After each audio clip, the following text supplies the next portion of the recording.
Apa itu MBG? MBG adalah singkatan dari Makan Bergizi Gratis.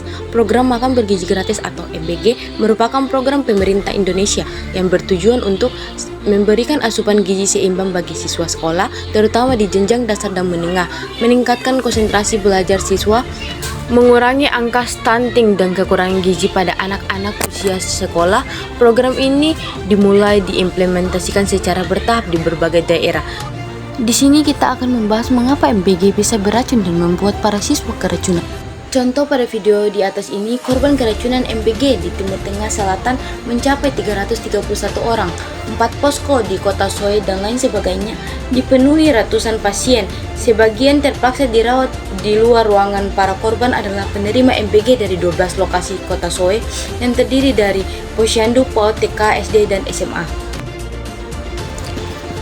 Menurut kesaksian salah satu orang tua korban, anaknya mengalami muntah, sakit perut, dan sakit kepala pada siang hari usai menyantap MBG di sekolahnya. Ada laporan BJGN atau Badan Gizi Nasional dan media bahwa ribuan siswa mengalami keracunan akibat makanan dari program MBG.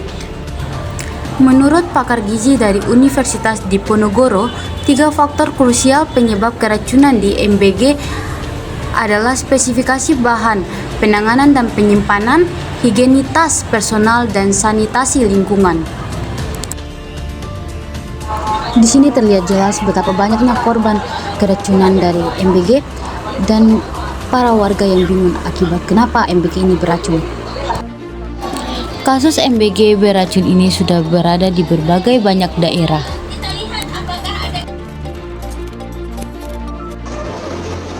Sampai saat ini belum ada penelitian atau jurnal yang terkait dengan MBG atau makan bergizi gratis. Di sini saya akan mencari atau menganalisis melalui jurnal atau buku yang saya temui. Pada buku Pangan Sehat Aman Bergizi Berimbang Beragam dan Halal pengarang Djoko Windu P. Irawan, penerbit Forum Ilmiah Kesehatan atau Forensik tahun 2016. Menurut Doni Wikasono 2014, pangan tidak aman menimbulkan efek samping seperti keracunan pangan yang memicu berbagai gangguan kesehatan. Salah satu faktor penyebab keracunan pangan salah satunya adalah penyimpanan bahan pangan yang tidak tepat.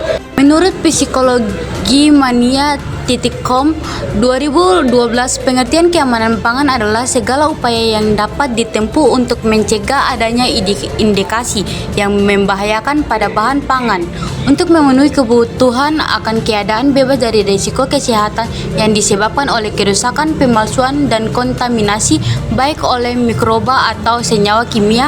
Maka keamanan pangan merupakan faktor terpenting baik untuk dikonsumsi pangan dalam negeri maupun untuk tujuan ekspor. Keamanan pangan adalah kondisi dan upaya yang diperlukan untuk mencegah pangan dari kemungkinan cemaran biologis, kimia, dan benda lain yang dapat mengganggu, merugikan, dan membahayakan kesehatan manusia. Pangan yang aman serta bermutu dan bergizi tinggi sangat penting perannya bagi pertumbuhan, pemeliharaan, dan peningkatan derajat kesehatan serta peningkatan kecerdasan masyarakat. Keamanan adalah syarat mutlak makanan walaupun mungkin kurang bergizi, tapi kalau sudah aman minimal makanan tidak membuat konsumen sakit atau keracunan. Berdasarkan isi buku Pangan Sehat Aman Bergizi Berimbang Beragam dan Halal karya Djoko Windu P. Irawan 2016 serta kasus nyata program makanan bergizi gratis atau MBG yang menimbulkan kasus keracunan di berbagai daerah di Indonesia, maka kesimpulan yang dapat diambil adalah sebagai berikut. 1. Masalah utama bukan pada konsep gizi tetapi pada keamanan pangan.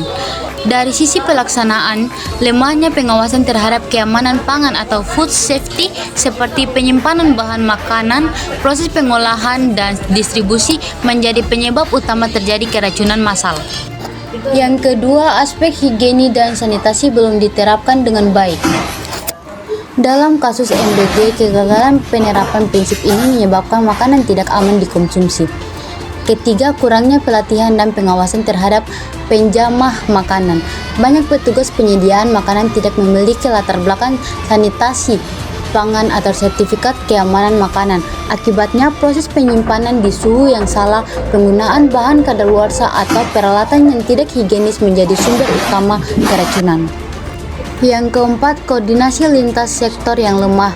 Keamanan pangan adalah tanggung jawab bersama antara pemerintah, penyedia makanan, dan lembaga pendidikan. Kegagalan koordinasi dalam pengawasan mutu menyebabkan lemahnya sistem deteksi dini terhadap bahan pangan berisiko.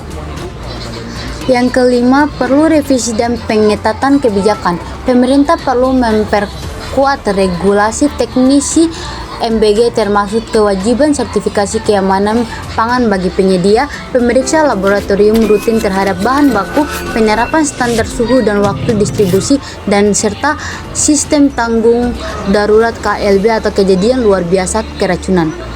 Dan yang keenam, kesadaran gizi masyarakat harus diimbangi dengan pengetahuan keamanan pangan.